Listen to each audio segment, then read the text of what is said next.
Hello everyone, मैं विक्रम कुमार आप सभी का अपने यूट्यूब चैनल स्कॉलर्स कॉन्सेप्ट के ऊपर स्वागत करता हूं। डेवलपमेंटल बायोलॉजी यूनिट से रिलेटेड आज हमारा लेक्चर नंबर 12 है और आज का हमारा टॉपिक रहेगा fertilization in mammals. Last two lecture के अंदर हमने सी अर्चिन के अंदर फर्टिलाइजेशन केस को पढ़ा था और उसके अलावा हमने वहाँ पे पोलिस्पर्मी के बारे में भी देखा था। ठीक है कि सी अर्चिन के अंदर हमारी जो पोलिस्पर्मी को प्रिवेंटेशन होती है वो किस तरीके से होती है। ठीक है, आज हम बात करते हैं मैमल्स के केस में फर्टिलाइजेशन की। तो अगर हम यहाँ पे एक बार फर्टिलाइजेशन से पहले का जो हमारा स्टेप रहता है वो हमारा कौन सा होता है, गैमेटोजेनेसिस। ठीक है, और गैमेटोजेनेसिस में हमने देखा था क्या होता है गैमेटोजेनेसिस, जिसके अंदर हमारे गैमेट्स की प्रोड्यूशन होती है। ठीक है, गैमेट फॉर्मेशन होगी यहाँ पे। और अगर हम यहाँ पे बात करें मेल के लिए, तो मेल में हमारा गैमेट कौन सा होता था, स्पर्म होता था। ठीक है, मेल गैमेट। और जो मैं फीमेल की अगर यहाँ पे बात करते हैं तो फीमेल के अंदर हमारा जो गैमेट होता है वो हमारा होता है एग। ठीक है, और इन दोनों की जो हमारी फ्यूजन होती है उससे हमारा यहाँ पे क्या बनता था, जाइगोट। और जो इनकी फ्यूजन थी ना, फ्यूजन की प्रोसेस को हमने क्या नाम दिया था यहाँ पे, फर्टिलाइजेशन। ठीक है, तो अगर हम यहाँ पे मैमल्स के केस की बात करते हैं तो मैमल्स के अंदर जो फर्टिलाइजेशन होती है वो हमारी कैसी होती है, in mammals internal fertilization take place more commonly. अगर हम मैमल्स के केस की बात करते हैं तो मोस्ट कॉमनली हमें कौन सी टाइप की फर्टिलाइजेशन देखने को मिलती है, इंटरनल फर्टिलाइजेशन। ठीक है, लेकिन अगर मैं यहाँ पे बात करता हूँ सी अर्चिन की, तो वहां पे हमारी कैसी मिलती थी, एक्सटर्नल फर्टिलाइजेशन। अब मैमल्स में भी अगर मैं यहाँ पे ह्यूमन केस की बात करता हूँ तो ह्यूमन के अंदर जो हमारी फर्टिलाइजेशन होती है वो हमारी कैसी होती है, इंटरनल फर्टिलाइजेशन होती है, जिसमें क्या होगा कि जो मेल होगा ना, ठीक है, वो क्या करेगा, वो अपने गैमेट्स को डायरेक्टली फीमेल के बॉडी के इनसाइड इंसर्ट करेगा। ठीक है, जैसे कि जो फीमेल बॉडी होगी उसके अंदर अपने गैमेट को इंसर्ट कर देगा। और फीमेल बॉडी के अंदर ही क्या होगा, जो हमारे दोनों गैमेट्स है यानी कि हमारा एग और जो स्पर्म होगा उन दोनों की फीमेल बॉडी के अंदर ही यहाँ पे फ्यूजन होगी। ठीक है, वहीं पे क्या होगी, जाइगोट की फॉर्मेशन होगी और वहीं पे इसकी डेवलपमेंट होकर किसी नए इंडिविजुअल की यहाँ पे फॉर्मेशन हो जाती है। ठीक है, तो इस टाइप की जो हमारी फर्टिलाइजेशन होती है वो हमारी कैसी होती है, इंटरनल फर्टिलाइजेशन। ठीक है, mammalian fertilization occur inside the oviduct of the female. ठीक है, a mammalian oocyte just released from the ovary is surrounded by a matrix containing cumulus cells which are ovarian follicle cells to which the developing oocyte was attached। अब क्या है कि जब female के अंदर जो ओवरी होती है, ओवरी से हमारा क्या होगा, यहाँ पे जो oocyte होगा या फिर जो हमारा फीमेल गैमेट होता है उसकी प्रोडक्शन होगी। तो ओवरी से जैसे यहाँ पे जो मेमेलियन oocyte है ना वो हमारा रिलीज होता है, तो वो हमारा किससे सराउंडेड होता है, मैट्रिक्स कंटेनिंग क्यूमुलस सेल से। ठीक है, यानी कि जो एग होगा, ठीक है, या फिर अभी तो ये किस फॉर्म में है, oocyte फॉर्म में ही है, तो जो oocyte होता है ना उसके सराउंडेड यहाँ पे क्या होते हैं, ये हमारे क्यूमुलस सेल्स होते हैं। ठीक है, और जो ये हमारे क्यूमुलस सेल्स होते हैं वे हमारे क्या होते हैं, ओवेरियन फॉलिकल सेल्स होते हैं, जिससे कि हमारा जो ये डेवलपिंग oocyte होगा वो हमारा क्या रहता है, इससे अटैच रहता है। अब यहाँ पे आपको ना ध्यान में रखना है कि यहाँ पे हमारा ना एग डेवलप नहीं हुआ अभी तक। ठीक है, क्योंकि हमने कुछ केसेस की बात की थी जहां पे हमारा क्या होता था कि जो एग की फॉर्मेशन थी यानी कि जो फीमेल गैमेट था वो हमारा इमेच्योर स्टेज में रहता था, और जब इसके अंदर हमारा स्पर्म एंट्री कर लेता था तो उसके बाद ही उसकी क्या होती थी, मैचुरेशन होती थी। ठीक है, तो अगर हम यहाँ पे ह्यूमन केस की बात करते हैं ना या फिर मैमल्स के मैक्सिमम केसेस की अगर हम बात करें तो इसमें क्या रहता है कि जो oocyte होगा ना ये हमारा क्या होता है, प्री मैच्योर हम इसको एग कह सकते हैं। ठीक है, यानी कि जो हमारा मैच्योर एग होगा ना उससे हमारी पहले की स्टेज होती है। ठीक है, और जब इसके अंदर कोई स्पर्म एंट्री कर लेगा तो उसके बाद ये हमारा क्या होगा, एग के अंदर डेवलप होगा या फिर एग के अंदर हमारा मैच्योर होगा। ठीक है, तो इसके अंदर क्या रहता है कि जो हमारा यहाँ पे oocyte होगा जो कि ओवरी से रिलीज होता है वो हमारा किससे सराउंडेड होता है, क्यूमुलस सेल से। ठीक है, once the oocyte cumulus complex is picked up, a combination of ciliary beating and muscle contraction transport it to appropriate position for its fertilization into the oviduct। अब क्या है कि जैसे यहाँ पे अगर हमारा ये oocyte मान के चलते हैं, ठीक है, अब ये जो oocyte हुआ ना जैसे ये हमारा ओवरी से रिलीज होता है, जैसे कि ये हमारे ओवरी हो जाती है यहाँ पे, तो जैसे ये इससे रिलीज होगा तो यहाँ पे हमारे क्या होंगे, इसके साथ हमारे क्या होते हैं, कम्युलस सेल्स होते हैं। ठीक है, और यहाँ पे क्या होगा कि जो हमारे यहाँ पे सीलियरी बीटिंग होगी, यहाँ पे जो हमारे अलग अलग सीलियर जो स्ट्रक्चर होती है। ठीक है, तो ये क्या करेंगे, जो यहाँ पे ये सीलियरी बीटिंग होगी या फिर जो मसल कॉन्ट्रैक्शन होगी ना वो क्या करेगी, इस oocyte को ओविडक्ट के अंदर लेके जाएगी। ठीक है, और ओविडक्ट के भी किस रीजन के अंदर, एम्पुला रीजन के अंदर। ठीक है, और एम्पुलर रीजन वो रीजन है हमारा ओविडक्ट का जहां पे फर्टिलाइजेशन हमारी होगी। ठीक है, तो यानी कि जो यहाँ पे हमारी सीलियर बीटिंग होगी या फिर मसल कॉन्ट्रैक्शन होती है, ठीक है, वो हमारे क्या करवाते हैं, जो हमारा ये oocyte रिलीज होता है ना उसको अप्रोप्रिएट पोजीशन तक लेके जाएंगे, यानी कि उस लोकेशन तक लेके जाएंगे जहां पे हमारी एक्चुअल में फर्टिलाइजेशन होनी है। ठीक है, अब उसके बाद in the case of human about 200 to 3 million sperm are ejaculated into the vagina but only 1 in million enter the oviduct fallopian tube। अगर हम यहाँ पे बात करते हैं स्पर्म्स के लिए, तो जैसे अभी हमने क्या बताया था कि जो मैमल्स या फिर हम ह्यूमन केस की अगर हम बात करते हैं तो ह्यूमन केस के अंदर क्या होती है, हमारी इंटरनल फर्टिलाइजेशन होगी, जिसके अंदर क्या होगा कि जो मेल होता है ना वो क्या करेगा, अपने गैमेट्स को फीमेल बॉडी के अंदर इंसर्ट करता है। ठीक है, डायरेक्टली वहीं पे इजैकुलेट करेगा। तो यहाँ पे क्या होता है कि अगर हम ह्यूमन केस की बात करते हैं तो यहाँ पे अराउंड 200 टू 3 मिलियन स्पर्म जो मेल होगा ना वो क्या करेगा, अराउंड 200 टू 3 मिलियन स्पर्म्स को फीमेल बॉडी के अंदर इंसर्ट करेगा। ठीक है, लेकिन वो हमारे कहाँ पे होते हैं, वे वजाइना तक ही होते हैं। उसके बाद जैसे ये हमारा मूव करेगा, अभी हमने जैसे बताया कि जो यहाँ पे oocyte रिलीज होता है ना वो हमारा क्या करेगा, ओविडक्ट के अंदर जाएगा। ठीक है, और ओविडक्ट के अंदर ही हमारी यहाँ पे क्या होती है, फर्टिलाइजेशन होनी है। तो जो हमारे यहाँ पे स्पर्म रिलीज हुए हैं या फिर इजैकुलेट हुए हैं फीमेल बॉडी के अंदर, वे भी हमारे कहाँ पे जाएंगे, जहाँ पे फर्टिलाइजेशन टेक प्लेस होगी, यानी कि जहाँ पे हमारी फर्टिलाइजेशन होनी है। ठीक है, तो वो जब वहां तक जाते हैं ना, तो वहां पे जब यहाँ पे जो हमारा एग होगा या फिर जो हमारा oocyte होता है ना, उसके साथ सिर्फ एक ही हमारा स्पर्म यहाँ पे इसके साथ फ्यूज कर पाएगा। ठीक है, एक्चुअल में यहाँ पे क्या होता है कि हमारे यहाँ पे इनिशियली तो यहाँ पे बहुत ज्यादा अमाउंट में हमारे स्पर्म होते हैं, लेकिन जैसे जैसे ये आगे तक पहुंचते जाएंगे, जो oocyte तक पहुंचेंगे, तो वहां पे हमारी बहुत कम ही कंसेंट्रेशन इनमें से पहुंच पाएगी। ठीक है, जैसे आगे हमने बताया the translocation of sperm from vagina to the oviduct involve several process that work at different time and places. अब जो हमारे यहाँ पे स्पर्म है जो कि वेजाइना के अंदर अभी इंसर्ट हुए हैं, वे हमारे कहाँ पे जाएंगे, वो ओविडक्ट तक जाएंगे, और वहां तक जाने के लिए उनको डिफरेंट प्रोसेस से यहाँ पे गुजरना पड़ेगा। जैसे कि अगर हम पहले बात करते हैं, जो हमारे अलग अलग फैक्टर है ना जो कि यहाँ पे इसके ट्रांसपोर्ट के लिए, यानी कि जो फीमेल वेजाइना है वहां से उसको जो ओविडक्ट तक जाना है ना, तो उसके अंदर हमारे यहाँ पे डिफरेंट प्रोसेस रहेगी, जिसमें हमारा सबसे पहला फैक्टर क्या आता है, स्पर्म मोटिलिटी। ठीक है, जैसे कि अभी हमने यहाँ पे क्या बताया कि जो मेल था, मेल ने क्या किया, मेल ने जो अपने स्पर्म थे वो वजाइना के अंदर यहाँ पे इंसर्ट किए। ठीक है, अब वो कहाँ पे जाने हैं, ओविडक्ट तक जाने हैं। ठीक है, तो जो ओविडक्ट तक ये जाते हैं ना, तो उसके लिए हमारे यहाँ पे डिफरेंट फैक्टर काम करेंगे। यानी कि अभी हमने क्या बताया कि यहाँ पे इनिशियली हमारे अराउंड 200 टू 300 मिलियन स्पर्म्स है। ठीक है, और उनमें से हमारे कुछ ही स्पर्म जो होंगे जो कि ओविडक्ट तक पहुंच पाएंगे। तो वो हमारे जो कुछ ही पहुंच पाते हैं ना, उसके लिए हमारे यहाँ पे कौन कौन से फैक्टर आएंगे, तो पहला यहाँ पे हमारा आता है स्पर्म मोटिलिटी। इसका मतलब क्या होगा कि जो यहाँ पे हमारे इनिशियली इतने सारे जो स्पर्म हुए ना, उनमें से हमारे कुछ ऐसे स्पर्म होंगे जिनके पास स्पर्म मोटिलिटी यहाँ पे नहीं होगी। यानी कि स्पर्म मोटिलिटी का मतलब क्या होगा, जो स्पर्म मूवमेंट करेगा ना उसके लिए हमारे, जैसे हमने पीछे ही बताया था, जो हमारे फ्लैजला होते हैं ना, ठीक है, वही हमारे क्या करते हैं, स्पर्म मोटिलिटी के लिए हमारे इंपॉर्टेंट रहते हैं। तो कुछ हमारे ऐसे स्पर्म होंगे जिसके अंदर हमारी मोटिलिटी प्रेजेंट ही नहीं होगी। ठीक है, तो उस केस में क्या होगा, कुछ स्पर्म यहीं पे रह जाएंगे। ठीक है, और कुछ स्पर्म आगे स्टेज तक पहुंच पाएंगे। फर्दर उसके बाद क्या होता है, यूट्राइन मसल कॉन्ट्रैक्शन। अभी जैसे यहाँ पे हमने बताया था कि जो ओवरी से जो oocyte यहाँ पे रिलीज होते हैं, तो वो हमारे कहाँ पे आते हैं, ओविडक्ट में आएंगे। ठीक है, और वो कैसे आते हैं, मसल कॉन्ट्रैक्शन उनके लिए इंपॉर्टेंट रहती है। तो जब यहाँ पे मसल कॉन्ट्रैक्शन होगी ना, तो उसमें भी हमारे कुछ स्पर्म क्या कर पाएंगे, आगे तक पहुंच जाएंगे, और बाकी हमारे स्पर्म यहीं तक रह जाएंगे। ठीक है, तो यानी कि हमारे कुछ स्पर्म पहले स्टेज में रह गए, कुछ हमारे सेकंड स्टेज में, और थर्ड हमारे यहाँ पे क्या होती है, स्पर्म रियोटेक्सिस। इसका मतलब क्या है, स्पर्म डिस्प्ले रियोटेक्सिस, जिसका मतलब क्या होता है, that is they migrate against the direction of the flow using CatSper calcium channel to sense calcium influx and monitor the direction of the current. अब क्या होता है कि जो हमारे यहाँ पे स्पर्म है ना, अब ये यहाँ पे इनिशियली तो वेजाइना के अंदर इंसर्ट हो गए, लेकिन उनको जाना कहाँ पे है, ओविडक्ट के अंदर जाना है। ठीक है, तो ये जो एक प्रॉपर डायरेक्शन में जाएंगे ना, तो उसके लिए उनके पास क्या होती है, यहाँ पे कैट्स पर चैनल्स रहते हैं, जो हमारे क्या होते हैं, कैल्शियम चैनल होंगे। अब जो यहाँ पे ओविडक्ट के अंदर जो oocyte होगा ना, oocyte क्या करता है, कैल्शियम को रिलीज करता है। ठीक है, या फिर वहां पे हमारी क्या होगी, कैल्शियम की कंसेंट्रेशन हाई होती है। ठीक है, तो ये क्या होंगे कि जो यहाँ पे स्पर्म होते हैं ना, वो क्या करते हैं, वो इसकी डायरेक्शन में, यानी कि जहाँ पे हमारा कैल्शियम की कंसेंट्रेशन हुई, कैल्शियम ग्रेडियंट के अकॉर्डिंग वे यहाँ पे मूव करना स्टार्ट करेंगे।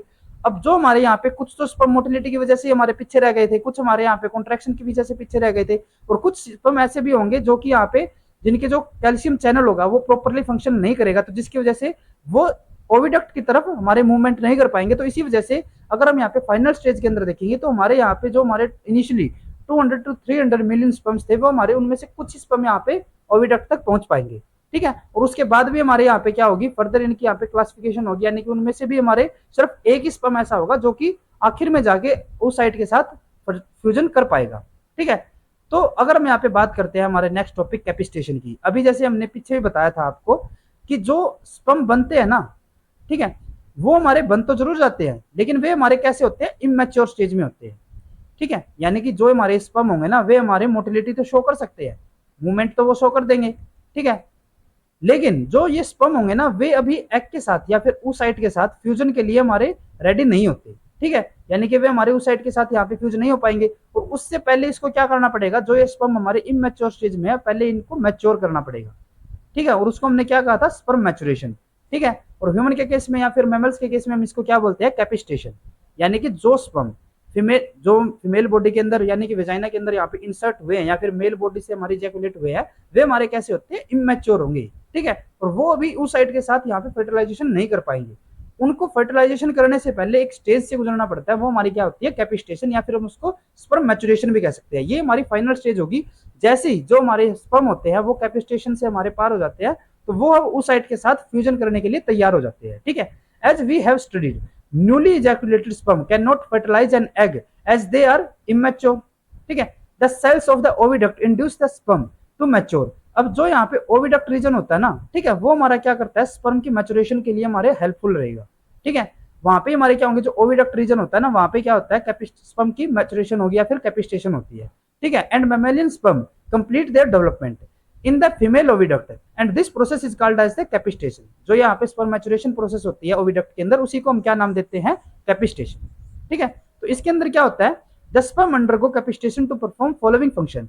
जो यहाँ पे कैपिस्टेशन होता है या फिर स्पर्म मैचुरेशन होता है, वो हमारा क्यों इंपॉर्टेंट होता है, क्योंकि जब तक यहाँ पे कैपिस्टेशन नहीं होती ना, तब तक हमारा वो फ्यूज नहीं कर पाता।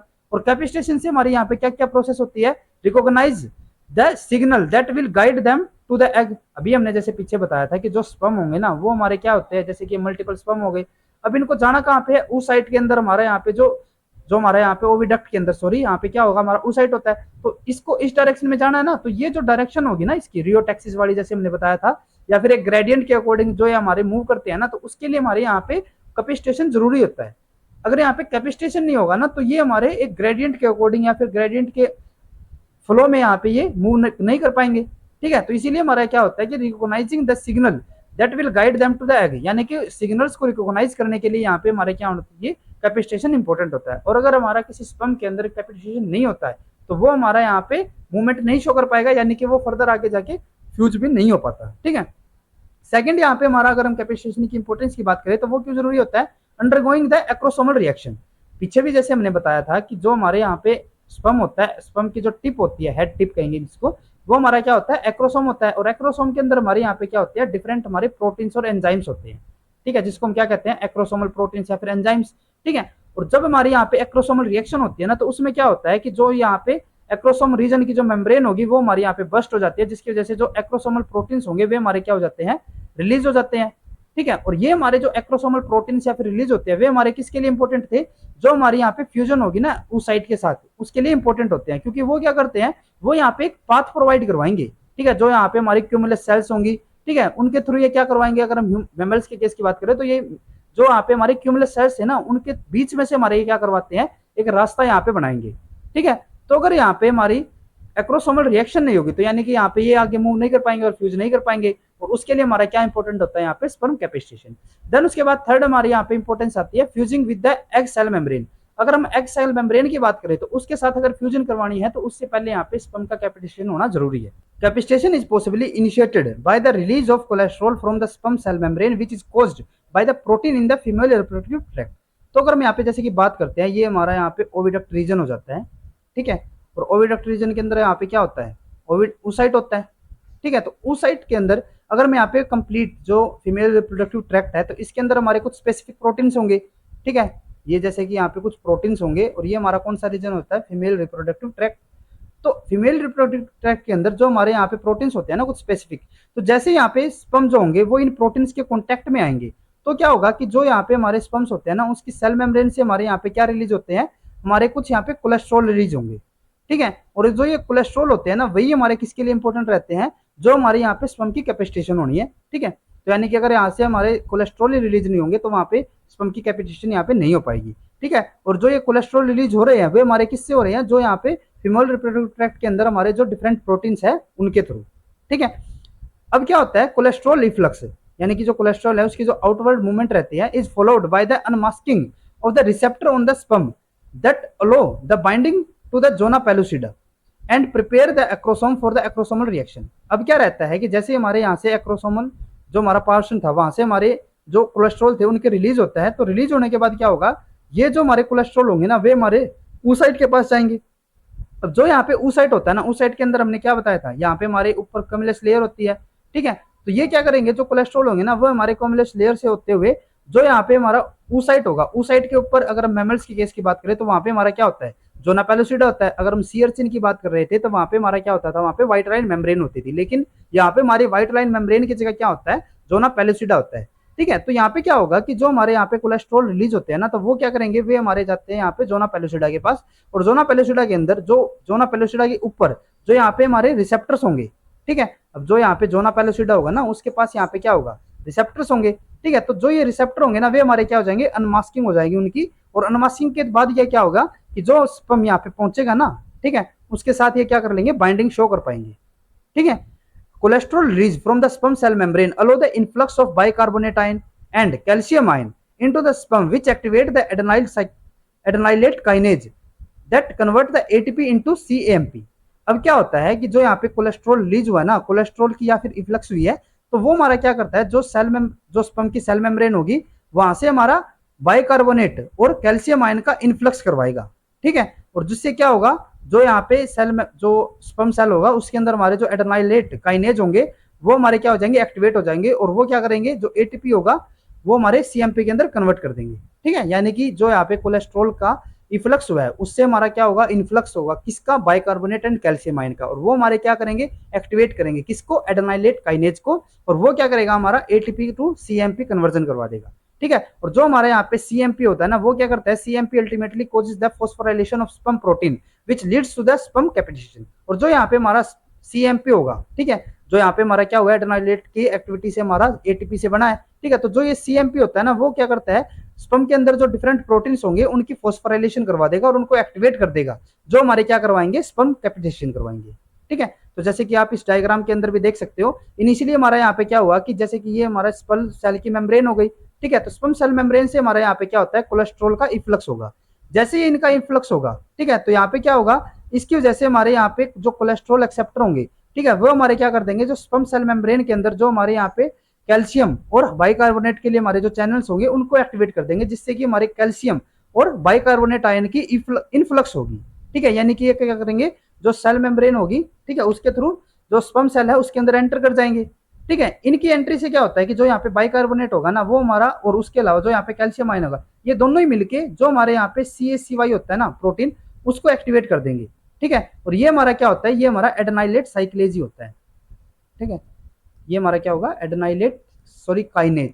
ठीक है, ये क्या हो जाता है, एडेनाइलेट काइनेज, और जो यहाँ पे हमारा एडेनाइलेट काइनेज होगा वो हमारा क्या करेगा, एटीपी टू सीएमपी कन्वर्जन करवा देगा, और वो फर्दर आगे जाके क्या करता है, फॉस्फोराइलेज काइनेज ए को यहाँ पे एक्टिवेट कर देगा, PKA को। ठीक है, और उसकी जो एक्टिवेशन होगी वो हमारा क्या करेगा, फॉस्फोराइलेशन ऑफ टायरोसिन काइनेज। ठीक है, जैसे हमने लास्ट लेक्चर के अंदर भी देखा था, वहां पे भी हमारा क्या करा था, जो PKA था ना, वो हमारा फॉस्फोराइलेज काइनेज, जो हमारा यहाँ पे टायरोसिन काइनेज था, उसकी एक्टिवेशन करवा रहा था, और वो जो हमारा करेगा, जो यहाँ पे टायरोसिन काइनेज की जो फॉस्फोराइलेशन होगी, उससे क्या होगा, जो स्पर्म प्रोटीन्स होंगे उनकी फॉस्फोराइलेशन हो जाएगी। ठीक है, काइनेज हमारा क्या करता है, फॉस्फोराइलेशन करवाएगा। ठीक है, तो पीके ने क्या किया, यहाँ पे प्रोटीन टायरोसिन काइनेज की फॉस्फोराइलेशन की, और वो फर्दर आगे जाके जो स्पर्म प्रोटीन्स होंगे उनकी फॉस्फोराइलेशन करवा देगा, जिससे यहाँ पे क्या हो जाएगा, स्पर्म कैपिटेशन या फिर स्पर्म मैचुरेशन या फिर एक्टिवेशन हमारा यहाँ पे हो जाता है। ठीक है, अब उसके अलावा जो यहाँ पे टायरोसिन काइनेज की फॉस्फोराइलेशन होती है ना, उससे हमारे यहाँ पे एक और प्रोसेस होती है, हाइपर एक्टिवेशन, जिससे कि क्या होगा, sperm swim with the increase speed and force. Initially तो यहाँ पे जो स्पर्म था वो हमारा क्या कर रहा था, नॉर्मल मूवमेंट शो कर रहा था, लेकिन जैसे यहाँ पे स्पर्म की हाइपर एक्टिवेशन होगी, उससे क्या होगा, जो स्पर्म होगा ना, वो हमारा हायर स्पीड और फोर्स के साथ यहाँ पे मूवमेंट शो करेगा। अब उसके अलावा एक और हमारा यहाँ पे चैनल होता है, वो होता है हमारा यहाँ पे फॉस्फेट। ठीक है, लेकिन यहाँ पे क्या होगा, जैसे कि अगर हम बाइकार्बोनेट और कैल्शियम की बात करें तो उनकी हमारे यहाँ पे क्या हो रही थी, इन्फ्लक्स हो रही थी, लेकिन जो हमारा पोटेशियम आयन होगा ना, उसकी यहाँ पे इफ्लक्स होती है। तो यहाँ पे आपको याद में रखना है कि जो कोलेस्ट्रॉल है उसका यहाँ पे क्या हो रहा है, इफ्लक्स हो रहा है। जैसे कि यहाँ पे अगर हम चेंजेस की बात करें स्पर्म कैटेगराइजेशन के अंदर, तो उसमें क्या होता है, इफ्लक्स होगा किसका, कोलेस्ट्रॉल का, इनफ्लक्स होगा किसका, बाइकार्बोनेट का और कैल्शियम आयन का, और इफ्लक्स होता है पोटेशियम आयन का। ठीक है, और उसके अलावा यहाँ पे जो सीएमपी होगी उसकी प्रोडक्शन का इंक्रीज होता है, और जो पीके होगा उसकी भी, क्योंकि सीएमपी अल्टीमेटली हमारा क्या कर रहा था, जो पीके था उसकी इंक्रीज करवा रहा था कंसंट्रेशन। ठीक है, तो यहाँ पे भी क्या होगा, जो पीके होगा ना, उसकी प्रोडक्शन यहाँ पे इंक्रीज। अब उसके बाद अगर हम यहाँ पे, जैसे हमने पीछे बताया था ना, यहाँ पे हमारी क्या होती है, स्पर्म हाइपर एक्टिवेशन होगा। ठीक है, तो स्पर्म हाइपर एक्टिवेशन की अगर हम यहाँ पे बात करते हैं तो उसमें क्या होता है, sperm become hyper activated at the end of the capitation process. ठीक है, जैसे हमारी यहाँ पे कैपिटेशन प्रोसेस कंप्लीट होने को होती है, तभी वहां पे क्या हो जाता है, जो स्पर्म होगा ना उसकी हाइपर एक्टिवेशन हो जाएगी, जिससे कि जो स्पर्म होगा उसकी मूवमेंट या फिर स्पीड अगर हम करें तो वो हमारी इंक्रीज हो जाती है। ठीक है, during hyperactivation the sperm swim at the higher velocity and generate greater force. Hyperactivation is mediated by the opening of the sperm specific calcium channels the cat sperm protein which are found in the sperm tail region. ठीक है, जो यहाँ पे sperm tail reason होते हैं ना, वहां पे हमें क्या मिलता है, कैट स्पर्म, यानी कि जो कैल्शियम के हमारे जो चैनल्स होंगे ना, वे हमारे क्या हो जाते हैं, एक्टिवेट हो जाते हैं, जिससे कि जो कैल्शियम होगा उसकी यहाँ पे क्या होगी, इन्फ्लक्स होगी। और उन्हीं की इन्फ्लक्स से, जैसे कि अगर हम यहाँ पे बात करते हैं, यहाँ पे हमारे जो कैल्शियम आयंस है ना, उनकी जो इन्फ्लक्स होगी, इन्फ्लक्स से हमारा यहाँ पे क्या हो जाता है, जो इंक्रीज डाइनिन एक्टिविटी होगी, और उसकी वजह से हमारा यहाँ पे क्या होता है, जो स्पर्म होगा उसकी हाइपर एक्टिवेशन हो जाती है। ठीक है, अब क्या होता है, only hyper activated sperm can fuse with the egg. जैसे हमने पीछे बताया था ना कि जो हमारी कैपिस्टेशन होनी है ना, ठीक है, जैसे कि यहाँ पे क्या था, जो वेजाइना थी, वेजाइना से हमारे यहाँ पे अराउंड 200 to 300 मिलियंस के अंदर हमारे स्पर्म यहाँ पे इजैकुलेट हुए थे। ठीक है, तो ये जब हमारे ओविडक्ट तक पहुंचेगी ना, तो इसमें से हमारे बहुत कम ही कंसंट्रेशन इनमें से पहुंच पाएगी। ठीक है, वहां पे हमारे डिफरेंट फैक्टर काम कर रहे थे, जैसे कि हमारे यहाँ पे कैपिस्टेशन हो रहा था। अब उसके बाद एक और हमारे यहाँ पे एक्टिविटी आती है, हाइपर एक्टिवेशन। अगर हमारे कोई सेल कैपिस्टेटेड नहीं हुआ है तो वो हमारा आगे नहीं पहुंच पाएगा। अगर कोई सेल यहाँ पे हाइपर एक्टिवेट नहीं हुआ है तो वो भी हमारे यहाँ पे आगे नहीं पहुंच पाता। ठीक है, upon reaching the oocyte cumulus complex, hyperactivated sperm along with the hyaluronidase enzyme on the outside of the sperm cell membrane enable the sperm to digest a path through the extracellular matrix on the cumulus cells। जैसे कि हमने आपको पहले ही बताया था कि हमारा जैसे कि oocyte हो गया, तो oocyte के ऊपर क्या होती है, यहाँ पे cumulus लेयर होती है, cumulus cells होंगे यहाँ पे। ठीक है, तो जैसे ही जो स्पर्म होगा ना, वो हमारा क्यूमुलस लेयर तक पहुंचेगा, तो वहां पे क्या होगा, जो स्पर्म के ऊपर हमने पीछे भी जैसे आपको बताया था कि यहाँ पे जो हमारा स्पर्म होता है ना, स्पर्म के ऊपर जो हमारे यहाँ पे एक्रोसोमल वेसिकल होते हैं, उसके अंदर हमारे एंजाइम्स मिलते हैं, जैसे कि एक हमारा यहाँ पे होता है ह्यूलुरोनिडेज एंजाइम होगा ये। ठीक है, तो ये क्या करेगा, जो यहाँ पे क्यूमुलस सेल्स होंगे ना, उनके थ्रू हमारा यहाँ पे एक पाथ क्रिएट करेगा। ठीक है, जिसके थ्रू क्या होगा, जो स्पर्म होगा वो हमारा मूवमेंट शो करेगा। ठीक है, अब क्या होता है, hyaluronidase enzyme are release from the sperm during acrosomal reaction, और ये हमारे कहां पे रिलीज होते हैं, जब यहाँ पे एक्रोसोमल रिएक्शन होती है। ठीक है, अब उसके बाद डायरेक्शन फॉर द स्पर्म। अब जैसे हमने पीछे बताया था कि जो हमारे यहाँ पे स्पर्म रिलीज होते हैं ना वेजाइना के अंदर, वे हमारे कहां पे जाएंगे, ओविडक्ट के अंदर। ठीक है, तो ओविडक्ट तक यहाँ पे जो हमारी डायरेक्शन होगी ना, उसके लिए हमारे यहाँ पे डिफरेंट ग्रेडियंट काम करते हैं। ठीक है, और वो क्या करेंगे, जो स्पर्म होगा उसको उस साइड तक लेके जाएंगे। ठीक है, sperm movement in the female reproductive tract through the two gradient. जो यहाँ पे स्पर्म मूव करते हैं ना, वो हमारे दो ग्रेडियंट के थ्रू करते हैं। पहला हमारे यहाँ पे आता है हीट ग्रेडियंट, और एक हमारे यहाँ पे आता है केमिकल ग्रेडियंट। अगर हम पहले बात करते हैं यहाँ पे हीट ग्रेडियंट की, तो उसको हम क्या कहते हैं, थर्मोटैक्सिस भी बोलते हैं। There is a difference of about 2 degree Celsius between the isthmus of the oviduct and warmer ampulla। जैसे हमने पीछे बताया था ना कि हमारे जो ओविडक्ट रीजन होगा ना, उसका जो एम्पुला रीजन होगा, वहां पे फर्टिलाइजेशन होनी है। ठीक है, तो जो ओविडक्ट है ना, ओविडक्ट के अंदर जैसे कि हमारा यहाँ पे इस्थमस रीजन हो गया और एक यहाँ पे एम्पुला रीजन है, तो इनके बीच में जो यहाँ पे हमारा, अगर हम टेम्परेचर की बात करें तो यहाँ पे हमारा टेम्परेचर का डिफरेंस होता है। ठीक है, जो एम्पुला रीजन होता है ना, वो क्या होता है, हमारा वार्मर होता है एज कम्पेयर टू इस्थमस, और वो भी कितने डिग्री, 2 डिग्री सेल्सियस। ठीक है, यानी कि जो एम्पुलर रीजन होगा वो हमारा हायर डिग्री होगा उसके ऊपर टेम्परेचर। ठीक है, capacitated mammalian sperm can sense the thermal difference and tends to migrate toward the higher temperature. अब जो यहाँ पे हमारा इस्थमन रीजन होता है ना, वो हमारा पहले आएगा, जब स्पर्म यहाँ पे मूव कर रहा होगा, जो हमारा कैपिस्टेटेड स्पर्म होगा वो हमारा क्या करेगा, मूवमेंट शो करेगा, तो पहले यहाँ पे क्या आएगा, इस्थमस आएगा। ठीक है, तो इस्थमस से भी हमारा कहाँ पे जाएगा, ये एम्पुलर रीजन तक जाएगा, और वो कैसे जाता है, थर्मोटैक्सिस के थ्रू। ठीक है, जो स्पर्म होते हैं ना कैपिस्टेटेड, वो हमारे जो ये टेम्परेचर का डिफरेंस है उसको यहाँ पे सेंस कर लेते हैं, और उसी को सेंस करने के बाद ये क्या करते हैं, हमारे मूवमेंट करेंगे इस्थमस टू एम्पुला रीजन। ठीक है, और वो हमारे कौन कर पाते हैं, सिर्फ कैपिस्टेटेड मैमेलियन स्पर्म। ठीक है, अगर कोई यहाँ पे स्पर्म कैपिस्टेटेड नहीं होगा तो उसका मतलब वो इस डिफरेंस को सेंस नहीं कर पाएगा, और वो हमारा मूवमेंट आगे नहीं कर पाता। ठीक है, this ability to sense the temperature difference and preferentially swim from cooler to warmer site thermotaxis is found only in the capacitated sperm. ठीक है, दूसरा हमारा यहाँ पे ग्रेडियंट कौन सा होता है, केमिकल ग्रेडियंट, जिसको हम क्या नाम देते हैं, chemotaxis. The capacitated sperm can also detect and respond to a very small amount picomolar of the hormone progesterone. अब जो हमारे यहाँ पे कैपिस्टेटेड स्पर्म होते हैं ना, वो हमारे टेम्परेचर के अकॉर्डिंग तो यहाँ पे मूवमेंट कर ही रहे थे, उसके अलावा जो यहाँ पे हमारा प्रोजेस्टेरोन हार्मोन होता है ना, उसके अकॉर्डिंग भी हमारे यहाँ पे ये मूवमेंट करते हैं। Progesterone hormone is secreted by the cumulus cells surrounding the egg.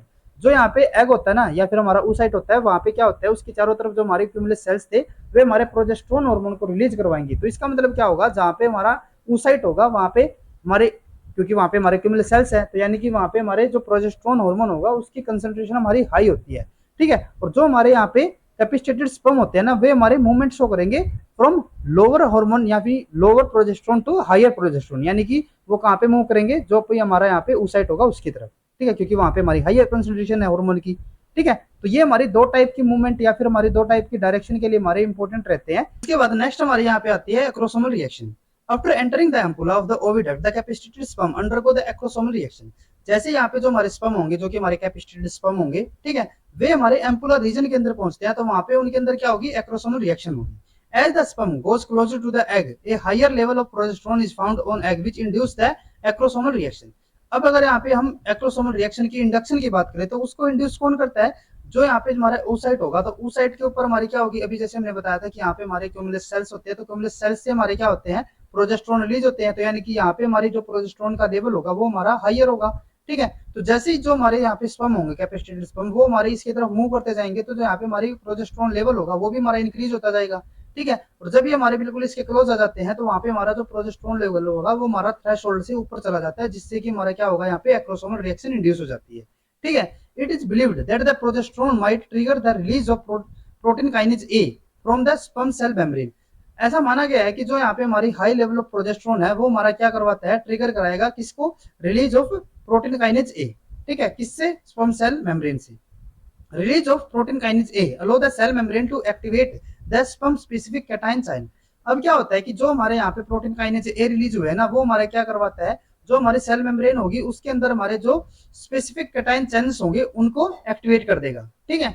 These कैट्सपर channel, जो हमारे यहाँ पे कैल्शियम के लिए चैनल होते हैं ना, वो हमारे क्या करवाते हैं, these CatSper channels would facilitate the transfer of calcium ion into the sperm where they would cause the exocytosis of the acrosomal. अब क्या होता है कि जो हमारे यहाँ पे एक्रोसोमल रीजन होगा, एक्रोसोमल रीजन के ऊपर हमारे यहाँ पे क्या होंगे, कैट्सपर चैनल्स होंगे, ठीक है, जिनके थ्रू क्या होगा, जो हमारे यहाँ पे कैल्शियम आयन होंगे वे स्पर्म सेल या फिर जो हमारा एक्रोसोमल रीजन होगा उसके अंदर इंसर्ट हो जाएंगे, और वहां पे वो क्या करवाएंगे, एक्सोसाइटोसिस करवाएंगे, किसकी, एक्रोसोमल वेसिकल की, ठीक है। तो ये हमारी क्या करती है, एक्रोसोमल रिएक्शन, ठीक है। अब उसके बाद नेक्स्ट हमारा यहाँ पे जब हम जो सेल था हमारा कैपिस्टेटेड स्पर्म था, ठीक है, वो हमारा कहाँ पे पहुंचेगा, जो हमारे यहाँ पे जोना पेलिसिडा होगा, ठीक है, क्योंकि जो हमारे यहाँ पे क्यूमुलस सेल्स थे उनके थ्रू तो ये पहुंच ही गया था आगे तक हमारा, ठीक है, क्योंकि वहां पे हमारी एक्रोसोमल रिएक्शन हो गई थी, तो एक्रोसोमल रिएक्शन से हमारा क्या हो जाएगा, क्यूमुलस सेल्स होंगे उनके थ्रू वो आगे तक, यानी कि जो हमारे यहाँ पे मेम्ब्रेन है, मेम्ब्रेन के ऊपर हमारे यहाँ पे जो जोना पेलिसिडा है उस लेयर तक पहुंच जाते हैं। अब जोना पेलिसिडा के ऊपर यहाँ पे क्या होगा कि जो हमारे जैसे कि व्हाइट लाइन मेम्ब्रेन की अगर हम बात कर रहे थे, तो वहां पे भी हमारे क्या होते थे, कुछ स्पीसीज स्पेसिफिक रिएक्शंस होते थे। तो इसी तरीके से मैमल्स के अंदर भी जो हमारे यहाँ पे जोना पेलिसिडा है ना, उसके ऊपर हमारी यहाँ पे क्या होगी, कुछ स्पीसीज स्पेसिफिक इंटरेक्शन होगी, किसके बीच में, स्पर्म और एग के बीच में। On reaching the zona pellucida sperm show species specific interaction with the egg. Zona pellucida is made up of different glycoprotein along with the various accessory protein to facilitate the relative species specific interaction। अब क्या होता है कि जो हमारी जोना pellucida होती है ना, वो हमारे किससे बनते हैं, डिफरेंट ग्लाइकोप्रोटीन से, और उसके अलावा यहाँ पे हमारे कुछ एक्सेसरी प्रोटीन्स भी होते हैं, ठीक है, और वे हमारे सब किसके अंदर काम आएंगे, स्पीसीज स्पेसिफिक इंटरेक्शन के अंदर। Mouse zona pellucida is made up of 3 major glycoprotein. अगर हम माउस केस की बात करते हैं तो वहां पे हमारी जो जोना पेलिसिडा होगी वो किससे बनी होती है, उसमें हमारे 3 मेजर ग्लाइकोप्रोटीन्स होंगे, ZP1, ZP2, ZP3, ठीक है। While human zona pellucida is made up of 4 major glycoprotein, ZP1, ZP2, ZP3, ZP4, ठीक है। ZP का मतलब यहाँ पे क्या है, जोना पेलिसिडा, ठीक है। The mammalian egg encounter a heterogeneous population of sperm in which some sperm have undergone the acrosomal reaction in or near cumulus whereas other have not। अब यहाँ पे हमने जैसे क्या बताया था कि जो हमारे यहाँ पे oocyte होता था, ठीक है, oocyte के ऊपर हमारे यहाँ पे क्या थी, हमारी क्यूमुलस लेयर थी, ठीक है, और इसके अंदर यहाँ पे बीच में हमारी क्या होती थी, जो हमारी मेम्ब्रेन और क्यूमुलस सेल्स थे उनके बीच में हमारे यहाँ पे क्या होती थी, जोना पेलिसिडा होगी, ठीक है। तो अभी हमने जैसे बताया कि जो हमारे यहाँ पे एक्रोसोमल रिएक्शन होती है, ठीक है, वो हमारी कहाँ पे होगी, जो हमारे यहाँ पे क्यूमुलस सेल्स होगी उनके ऊपर होगी, ठीक है, क्योंकि हमारे यहाँ पे क्या था, प्रोजेस्टेरोन लेवल ज्यादा था। अब जो हमारे यहाँ पे जोना पेलिसिडा के ऊपर जो हमारे सेल्स पहुंचेंगे या फिर जो हमारे यहाँ पे स्पर्म्स पहुंचेंगे, वहां पे हमारे 2 टाइप के स्पर्म होंगे। एक तो कौन से होंगे, जिनके अंदर हमारी एक्रोसोमल रिएक्शन ऑलरेडी हो चुकी होगी, ठीक है, और कुछ हमारे ऐसे भी होंगे जिनके अंदर एक्रोसोमल रिएक्शन नहीं हुई। अब वो हमारे आगे तक कैसे पहुंचते हैं, क्योंकि हमारे यहाँ पे एक पाथ क्रिएट हो गया, तो उस पाथ के थ्रू जिनके अंदर हमारी एक्रोसोमल रिएक्शन हुई भी नहीं है ना, वो भी हमारे आगे तक पहुंच जाएंगे, ठीक है। तो यानी कि जो हमारे जोना पेलिसिडा होगी ना, वहां पे हमारे 2 टाइप के सेल्स पहुंच रहे हैं। कौन कौन से, एक तो हमारे पहुंच रहे हैं जिनके अंदर हमारी एक्रोसोमल रिएक्शन ऑलरेडी हो चुकी है, और दूसरे हमारे कौन से हैं जिनके अंदर हमारी एक्रोसोमल रिएक्शन अभी तक तो नहीं हुई है, ठीक है। तो उस केस में क्या रहता है, the egg may have pathway for accepting both of this type of capacitated sperm. और जो यहाँ पे हमारे जोना पेलिसिड है ना, उसके पास तो हमारे यहाँ पे दोनों टाइप के सेल्स पहुंच चुके हैं या फिर हमारे स्पर्म पहुंच चुके हैं। अब क्या होता है, अब जो ये हमारी एक्सेप्टेंस होगी ना, अभी हमने क्या बताया था कि जो वेजाइना होती है ना, वहां पे हमारे अराउंड 200 to 300 मिलियन स्पर्म मिलते हैं, लेकिन जो यहाँ पे फ्यूजन होगी ना, वो तो सिर्फ एक की होगी।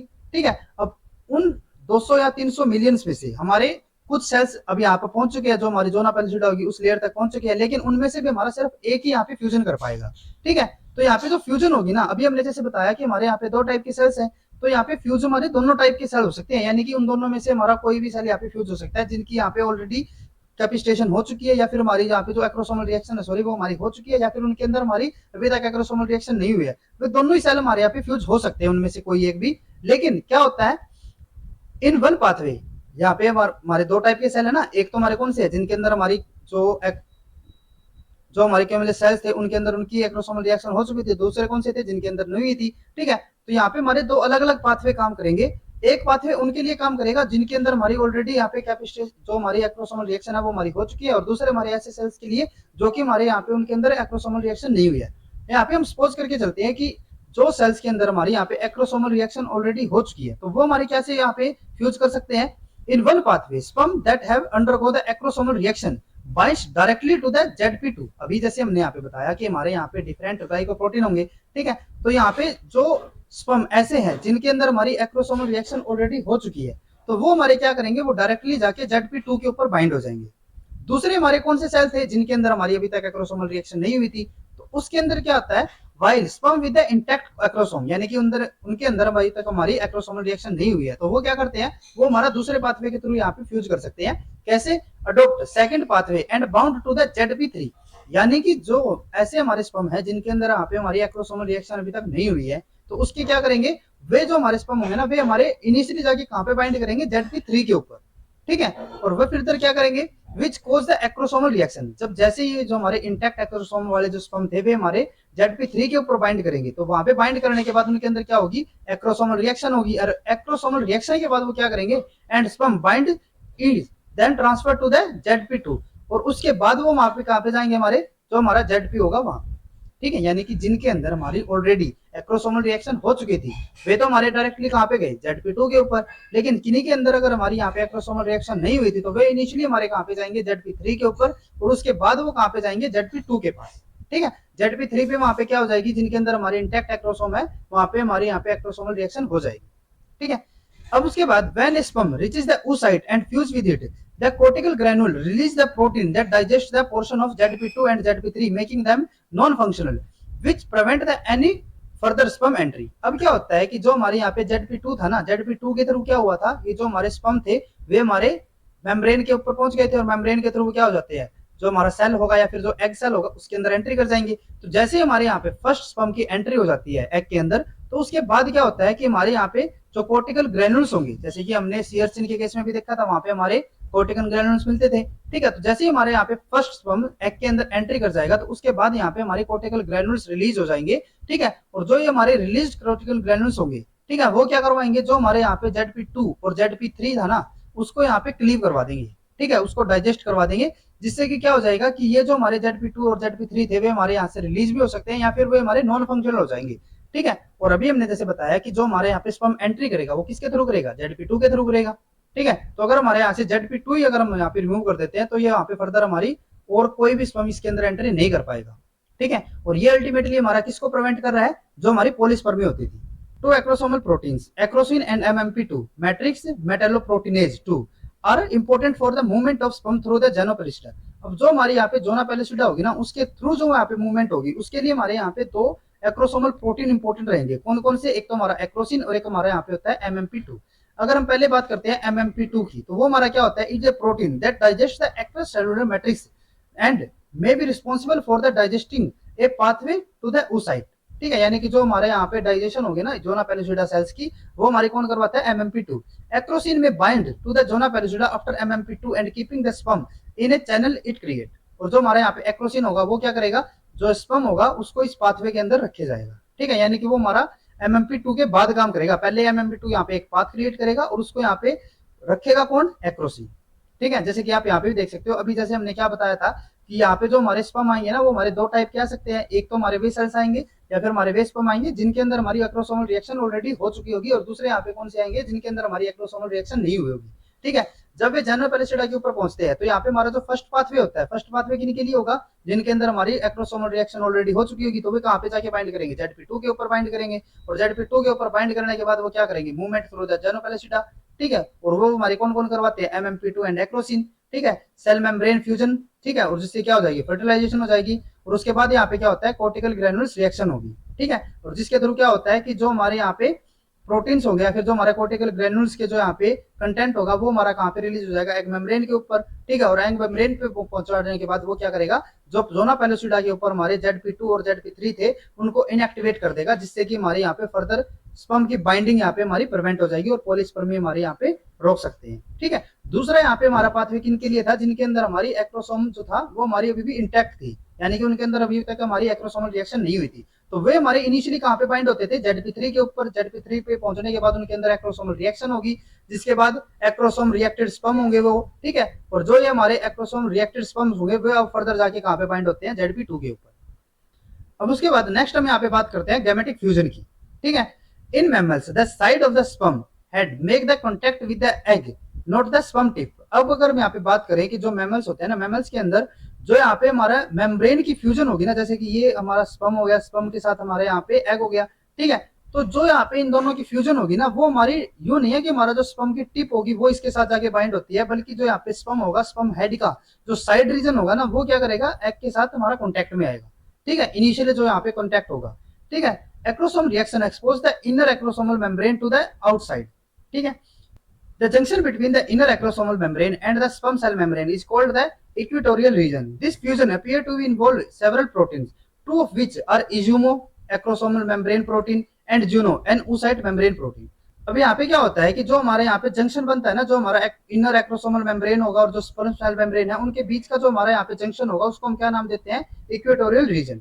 ठीक है, अब जो हमारी यहाँ पे मेम्ब्रेन के बीच में फ्यूजन हो रही थी ना, जो हमारा स्पर्म सेल था और जो हमारे यहाँ पे एग सेल था, उनके बीच की यहाँ पे जो फ्यूजन होती है उसके लिए हमारे यहाँ पे डिफरेंट प्रोटीन काम करेंगे, जिसमें से हमारे टू बहुत ज्यादा इंपॉर्टेंट कौन कौन से होते हैं, एक हमारा यहाँ पे होता है इजोमो और एक हमारा यहाँ पे होता है जूनो। जो हमारा इजोमो होगा ना वो कहाँ पे मिलता है हमें, एक्रोसोमल मेम्ब्रेन के ऊपर, और जो यहाँ पे हमारा जूनो होगा वो हमें कहाँ पे मिलता है, oocyte मेम्ब्रेन के ऊपर। ठीक है, ये आपको याद में रखना है क्योंकि इजोमो और जूनो है ना वो हमारे बहुत ज्यादा इंपॉर्टेंट प्रोटीन रहते हैं।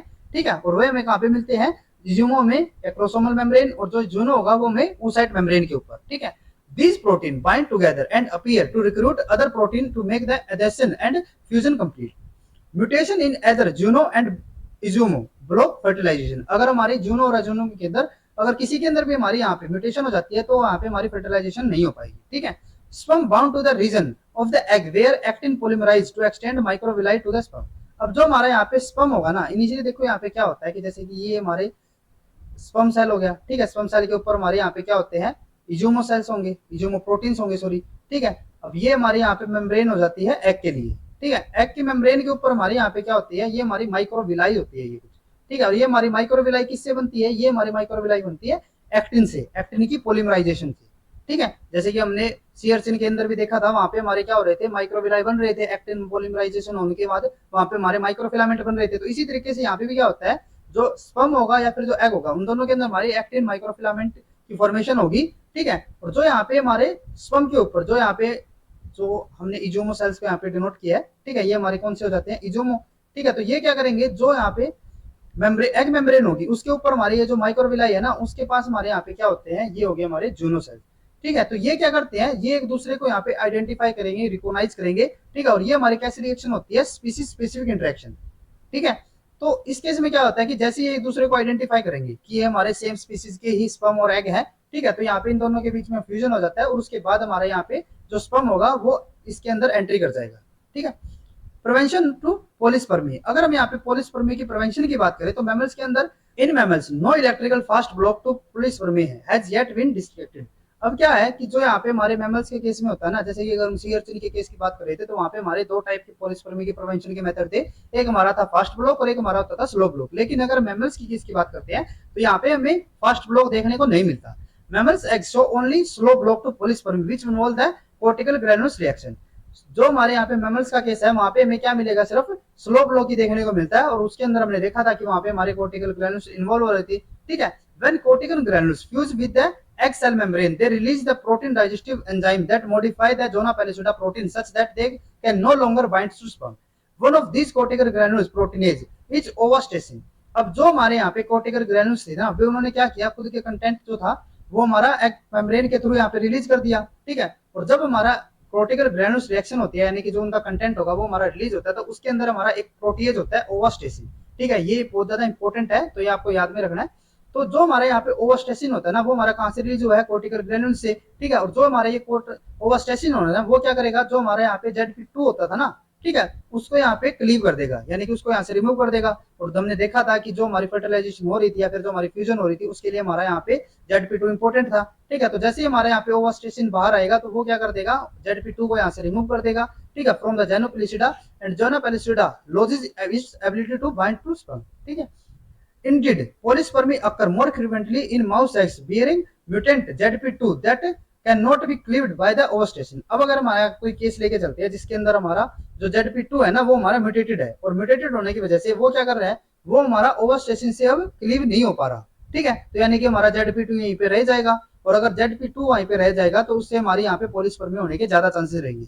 ठीक है, क्योंकि वो क्या करता रहेगा, फर्दर दूसरे स्पर्म को भी एंट्री करवाता रहेगा। ठीक है, तो वहां पे हमारी क्या हो जाती है, पोलिस्पर्मी हमें देखने को मिलती है। ठीक है, उसके अलावा जो हमारे यहाँ पे पोलिस्पर्मी होती है ना, उसके प्रिवेंट करने के लिए हमारे यहाँ पे अलग भी डिफरेंट और भी मेथड रहेंगे। तो उनमें से हमारा नेक्स्ट अगर हम यहाँ पे मेथड की बात करते हैं तो वो हमारा होता है यहाँ पे zinc person.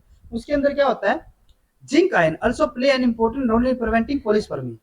The entry of the first sperm in the egg induce the release of billions of zinc ion called the zinc spark. अब क्या होता है कि जो फर्स्ट यहाँ पे स्पर्म एग के अंदर एंट्री करेगा, तो एंट्री करने के बाद यहाँ पे क्या होता है, मिलियंस के अंदर हमारे यहाँ पे जो जिंक आयन होंगे वे हमारे एग के अंदर यहाँ पे रिलीज हो जाते हैं। ठीक है, जिसको हम क्या नाम देते हैं, zinc spark. These released zinc ion binds to the zona pellucida and inhibit the MMP2 and acrosin. अब जो हमारे यहाँ पे जिंक आयन जो ये रिलीज हुए हैं ना एग के अंदर, ये हमारे बाहर जाएंगे। ठीक है, मेम्ब्रेन के थ्रू, और बाहर जाने के बाद ये क्या करते हैं, जो यहाँ पे हमारी जोना पेलुसिडा के ऊपर जो हमारे एक्रोसिन और हमारे जो MMP2 थे वे एक्ट करते थे, उनको ये क्या कर देगा, इनिबिट कर देगा।